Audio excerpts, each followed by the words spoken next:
Hello, BookTube. April is almost upon us, and that means goodbye to March, in which Boston got 4 blizzards. But it also means goodbye to March Mystery Madness, a big BookTube event that took place throughout the month of March, in which myself and a bunch of other BookTubers made videos and Twitter posts and reading sprints celebrating all things murder mystery. Elizabeth of LizziefayeLovesBooks invited me to be one of the hosts, and I had a ball. I read a ton of mysteries in the month of March, and I made a few videos, perhaps fewer than I should have. I was still getting my feet underneath me in terms of hosting, and wasn't sure what would and wouldn't be good manners in terms of flooding the airways with videos. But I couldn't let the whole thing go without a sign-off video, and I thought the best way to do that was a suggestion that someone made to me just recently, which is a video about Sherlock Holmes, who is synonymous with the genre of murder mysteries for good or ill, and I think it's for good, and I love the canon of Sherlock Holmes stories, and I know them backwards and forwards, and I have read hundreds of Sherlock Holmes pastiche novels, and watched every adaptation that's ever been made, as many as I could get my hands on. And I thought, the more I thought about how to wrap up March Mystery Madness for myself, the more I thought it should be Sherlock Holmes. It should be a Sherlock Holmes starter kit. And the place to start in a starter kit with Sherlock Holmes is the canon. Now, I say, since your local retail bookstore will be selling for $20, a beautiful leather-bound big volume that collects all of Sherlock Holmes, except maybe Valley of Fear. Usually those big volumes collect all the short stories and Hound of the Baskervilles, but they often don't have the Valley of Fear. But you'll certainly have all of the classic canonical short stories. Since that's the case, and since, of course, as I say on this channel all the time, this is also available for free. I mean, Sherlock Holmes the short stories are available for free on Project Gutenberg and elsewhere. That I thought that would be a good place to start. Now, I, of course, believe that you should read all the Sherlock Holmes stories many, many, many times, even the bad ones. And I'm perfectly willing to admit that there are bad ones. The rhetorical cliche of the hound that didn't bark in the night comes from a Sherlock Holmes story, and it comes from a really bad one. Well, there are a couple of others too that don't make any sense at all, and they were clearly just churned out quickly for a paying audience. But the good ones, ooh, the good ones are very good. And I made notes of just a few that I wanted. If you were going to start with just a handful of Sherlock Holmes short stories, these would be them. And of course, it would be The Study in Scarlet, Scandal in Bohemia, in which we meet Irene Adler, a woman who matches wits with Sherlock Holmes, who's one of the foremost misogynists of Victorian literature, and does not come off the worse for it. The Sign of Four, which is genuinely creepy, even today, and talk about creepy. The Adventure of the Speckled Band will raise the hackles on the back of your neck, no matter how jaded you are to modern 21st century horror movies. It is a genuinely moody piece of writing. And then, of course, I want to recommend my favorite Sherlock Holmes story, which is The Adventure of the Red-Headed League. But I also think it holds up, and it underscores, better than a lot of the other stories do, a quality of Sherlock Holmes that I really like, which is that he's patient. And the things that he detects, the crimes that he uses his superpowers of deduction to predict, are things that would hurt their victims a lot, but that no one would see coming except for him. I really like that quality, and it's not, of course, the stressful. The thing that's stressed in The Adventure of the Red-Headed League is the comedy, but that quality comes out as well, and I really like that. And then the two final Sherlock Holmes things that I would recommend would be the two that really ought to be read in tandem. The first one being The Last Problem, in which Sherlock Holmes comes to a final confrontation with his arch nemesis, with his opposite number, the evil genius of all that is criminal in London, Professor Moriarty. They both leave London, they meet at the Reichenbach Falls, and apparently fall to their deaths. And Arthur Conan Doyle meant that to be true. He meant that to be literally the case. He was sick of writing Sherlock Holmes stories, didn't want to be yoked to this character for the rest of his career. But the public wouldn't leave him alone. In the street, in the market, in the theater. They wouldn't leave him alone.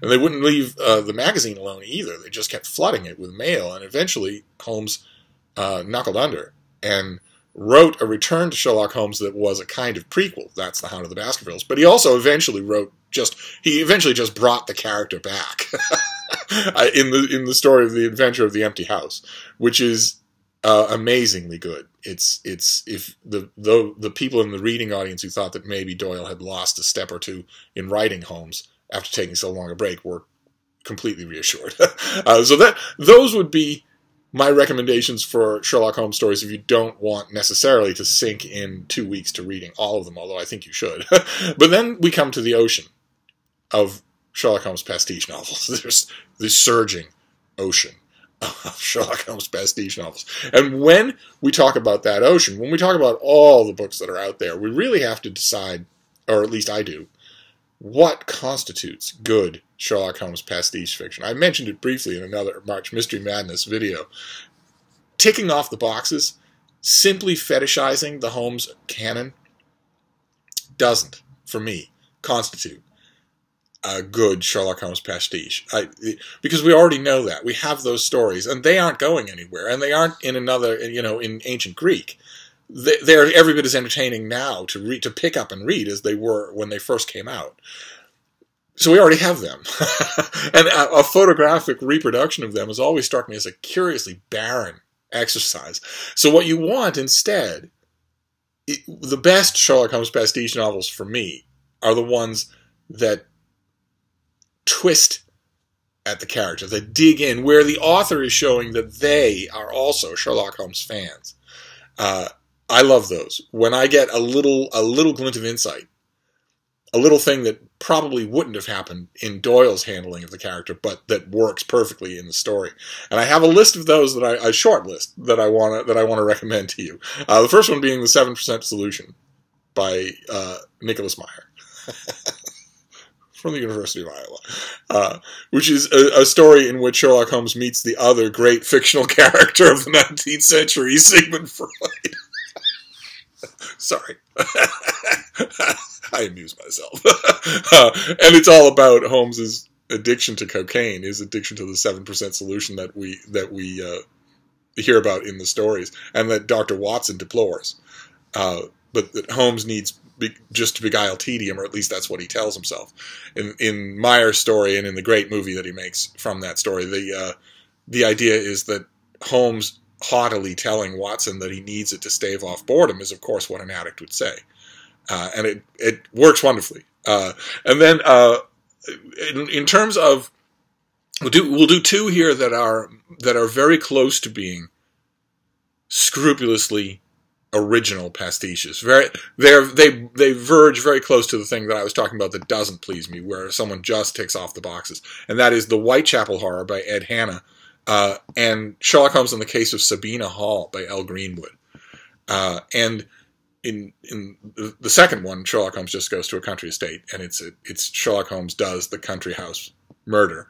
And in the first one, in Ed Hanna's book, which is really, really good, I'm not selling either one of them short, in Sherlock Holmes and the Whitechapel Horror, it's one of the innumerable books that gives us an actual fictional narrative of what Sherlock Holmes would do if confronted by the greatest crime of the Sherlock Holmes era, which is the Jack the Ripper murders in Whitechapel in 1888, where it's a perfect confluence of reality and fiction in that makes it so that writers need to do something about it. They need to bring them together, just like in the comic books, you need, during World War II, to have Captain America punch Adolf Hitler. In the same way, you can't, if you're writing a Sherlock Holmes fiction, so many writers have felt, you have to do this. This was someone eviscerating prostitutes in an extremely crowded, poor neighborhood with no one the wiser. No witnesses, no one knowing who this person is. A still unsolved crime. Surely, so many writers over time have said, that would have attracted the attention of the world's foremost amateur consulting detective, and he would have figured it out. And many, many books have done that. There was a famous movie that's now forgotten called Murder by Decree, that even in its title will give you a strong hint of what Sherlock Holmes discovers. And there's also another book. It's by Michael Dibdin, a great mystery author whose series of mysteries starring Aurelio Zen are incredible. I can't recommend them highly enough. And he wrote a novel that was horrible, called The Last Sherlock Holmes Story, in which, I won't spoil it for you, but if you remember, back to our first March Mystery Madness video when we were talking about the rules of murder mysteries, one of them, the strongest, most deeply held cardinal rule of murder mysteries, Dibdin breaks in that story, unforgivably. So, but in all these cases, it's these writers feeling like these two things are made to be in the same story, and Hannah's is the best one that I've read so far on that subject. And then the next two I want to do are also linked because there was the other urge that novelists often have is to give us the life of Sherlock Holmes. This character about whom we know comparatively very little. If you just look at the canonical stories, we don't know much about Holmes. We don't know much about his background, his upbringing. We occasionally get dropped names of people that he's known in the past. We know almost nothing about his family, except that he has a brother, Mycroft. We don't know if they're the only children. We don't know anything about the parents. We don't know anything at all about anything like that. And the writers have often felt compelled to fill in those blanks. And the two that I want to recommend are really good. There's one called The Private Life of Sherlock Holmes by Vincent Starrett, who was a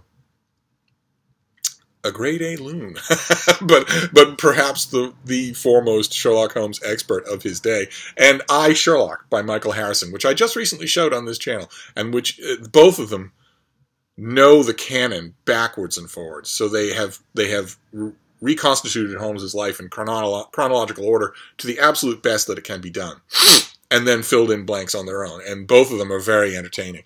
And then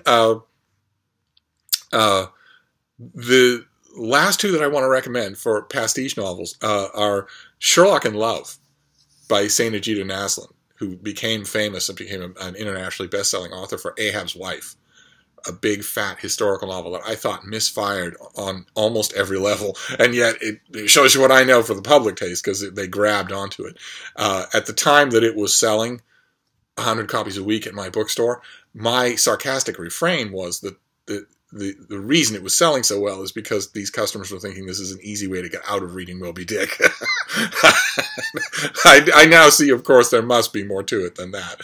But all of the control, concision, character insight that I thought was missing from Ahab's Wife is everywhere in Sherlock in Love. Just an amazing, amazing pastiche novel. And the other one is The Whole Lot of Detection by Lindsey Faye, which I think I've shown on this channel before. It's now out in paperback.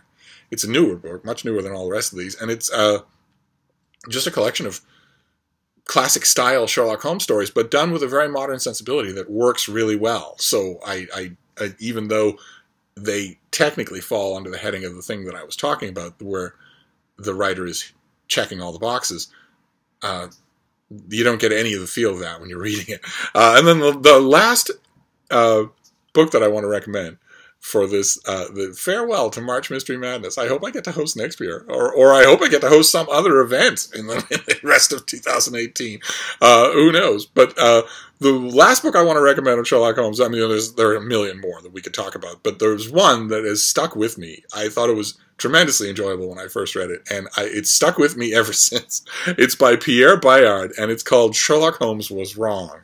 And it's not a pastiche novel. Instead, the author goes at the Sherlock Holmes stories from a forensic point of view, pointing out, well, okay, these things are supposed to be celebrating Holmes's reasoning power and his deductive insights, but do they? Do they really? Aside from bald assertions on his part at several key points in a lot of these stories, do we know that he's right about any of this? Absolute heresy for a Holmes fan to be reading. I was appalled the whole time I was reading it, but I was also having a ball. And so if you're heavily, and of course it won't make any sense if you don't know the Holmes canon, and you won't care, you won't know, you won't get that shiver of horror unless you idolize Sherlock Holmes. But if you do, and you somehow have missed Sherlock Holmes was wrong, you really owe it to yourself to give yourself the fun of reading it and fighting with the author the whole time. And that's it. That is a Sherlock Holmes starter kit to end March Mystery Madness as we move on to April and other things. I've seen a lot of tweets and comments and videos from March Mystery Madness followers and co-hosts saying that they're all mysteryed out, and I don't know what that means. If anything, I am more hyped for murder mysteries now than I was before the month started, and that's good because April has a bunch of really good-looking murder mysteries coming out that I can't wait to get to. So they will crop up again on this channel. This is not the last you've heard of murder mysteries here, but I wanted to go out with the fictional archetype of the whole genre. So I'll wrap this up for now, but I'll be back. Thank you, BookTube.